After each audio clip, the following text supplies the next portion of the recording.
लेकिन अखिलेश जी, अगर बिहार और आंध्र प्रदेश को बजट में ज्यादा एलोकेशन हो गया तो उसमें क्या दिक्कत है बताइए। बिहार को जरूरत है पैकेज की, लगातार मांग भी हो रही है वहां से, तो सरकार ने एलोकेट कर दिया, लेकिन इसमें आपको क्या दिक्कत है, विपक्ष को क्या दिक्कत है? हमें कोई शिकायत नहीं है। अगर आप आंध्र प्रदेश को उनकी कैपिटल बनाने के लिए 15,000 करोड़ रुपया दे रहे हैं, तो हम भी कहते हैं कि गोरखपुर और वाराणसी के लोग पानी में न डूबे, कम से कम 1-1 हजार तो दे दो उनको। और फिर बिहार को पैकेज मिले जी, तो बिहार की जो सबसे बड़ी समस्या है बाढ़ की है, और बाढ़ से प्रभावित रहते हैं बहुत दिनों तक। जी बिल्कुल।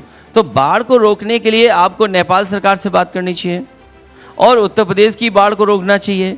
अगर उत्तर प्रदेश की बाढ़ नहीं रोकेगी तो बताओ बिहार की बाढ़ कैसे रोकेगी?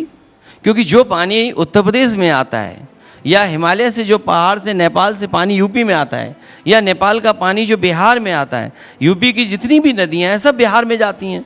तो अगर सच्चाई में आप बिहार की मदद करना चाहते हैं तो पहले उत्तर प्रदेश की बाढ़ रोकिए।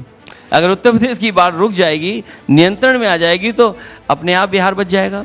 अखिलेश जी देखिए, सरकार नई नई बनी है, चलिए बजट भी आ गया पहला, अमूमन ये होता है कि ठीक है सरकार को कुछ मौका दिया जाए काम करने का, लेकिन बतौर विपक्ष आप जिस दिन से संसद में आए, आप पहले दिन से कह रहे हैं सरकार गिरने वाली है, सरकार गिरने वाली है।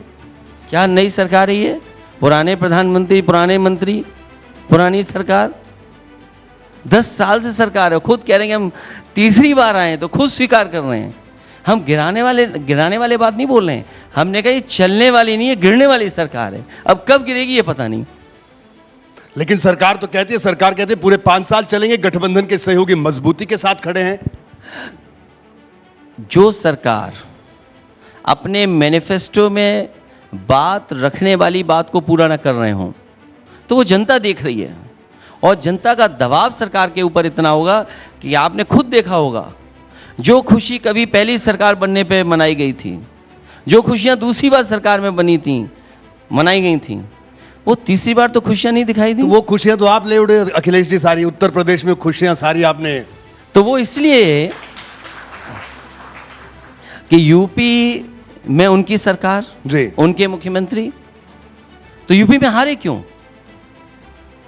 आखिरकार उनको अपना आकलन करना चाहिए कि आखिरकार यूपी की जनता क्यों नाराज है उनसे।